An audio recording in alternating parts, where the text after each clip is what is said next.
The British react to the Republican campaign with ferocity. Irregulars are recruited from unemployed former soldiers to supplement the regular forces. Known as the Black and Tans, these men become notorious for their savagery.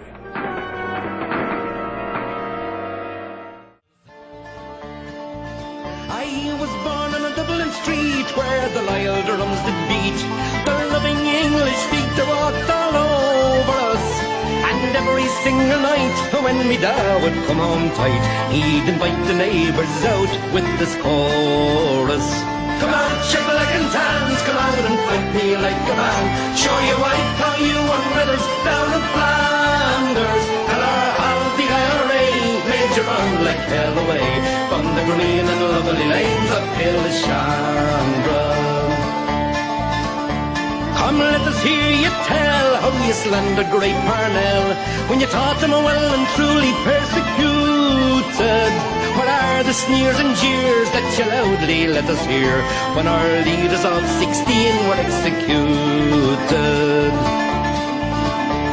Come out, shibboleth and tans, come out and fight me like a man. Show you white how you won medals down in Flanders. Tell her how the IRA made you run like hell away from the green and lovely lanes of Killishandra.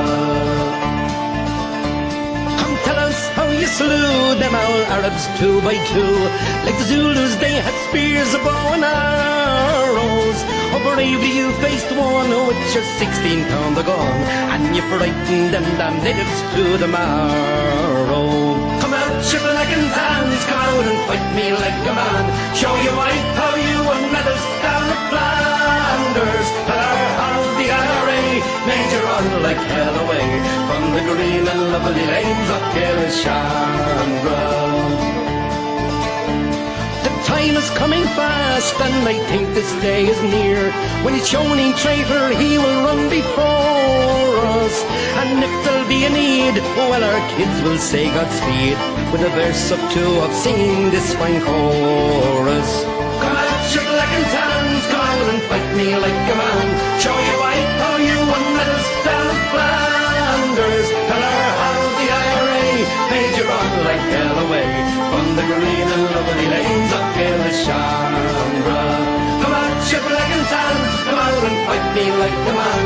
Show you white how you won medals down in Flanders. Tell her how the IRA made you run like hell away from the green and lovely lanes of Killishandra.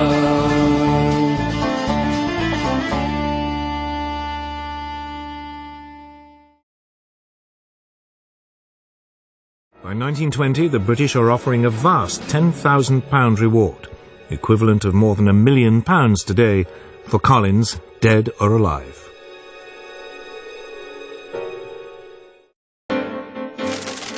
December 1920, London. With a country exhausted by a dreadful war, the British government of David Lloyd George soon recognises that some sort of Irish Home Rule must be allowed. Preliminary approaches are made to de Valera, and it is agreed that there should be a truce and negotiations on some form of Home Rule. Cunningly, de Valera keeps his options open by refusing to lead the Republicans on the grounds that King George V will not be leading the British delegation. He selects Michael Collins and Arthur Griffiths to do so instead. Both are reluctant, sure that the British will not allow a fully independent republic, and distrusting de Valera's motives for staying away.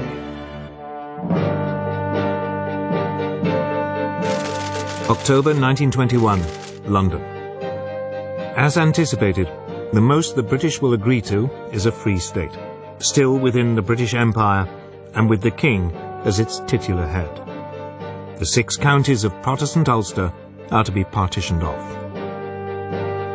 Griffiths and Collins know that this is far less than many in Sinn Féin and the IRA want, but they are equally sure that nothing more can be gained immediately.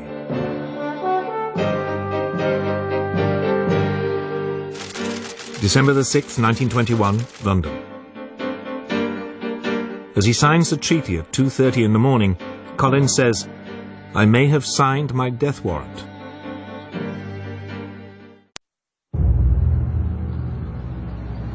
August the 22nd, 1922, County Cork, Southern Ireland. As twilight falls, a small military convoy approaches the village of Bernabla. Suddenly, shots ring out from a hillside overlooking the road. The convoy stops and a brisk firefight develops. As the ambushers retreat, a tall figure breaks cover from behind an armored car to follow them. He stops to fire and is then felled by a bullet in the head. The leader of the new Irish Free State drops to the ground.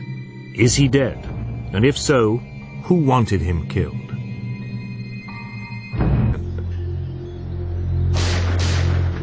Betrayal and intrigue add to the inevitable fog of war. And when a leading figure is shot in a mysterious and apparently pointless way, conspiracy theories soon start swirling about. Never has this been more true than in the case of Michael Collins. Hit by a single bullet in the course of an ambush, shot because he chose to expose himself to danger when the enemy was already running away. Was it a planned assassination, or just a pointless and unnecessary accident? Collins' shooting removes the one man who might have brought the Irish Civil War to a swift and relatively bloodless conclusion. Instead, it drags on for another 9 months, with increasingly savage atrocities and reprisal.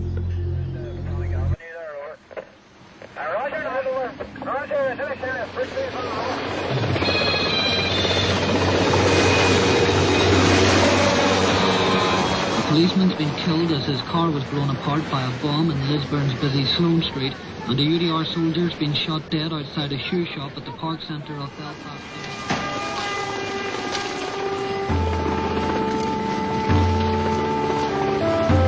The north of Ireland, 20 years of war, 3,000 deaths, more than 30,000 injured, and countless arrests and years of prison. A war in which, day in and day out, the British security forces confront the Irish nationalist movement and its hidden secret army, the IRA, the Irish Republican Army. On the streets outside there, in West Belfast, there were guns, there were explosives, there were people preparing operations to put together against British troops. This is an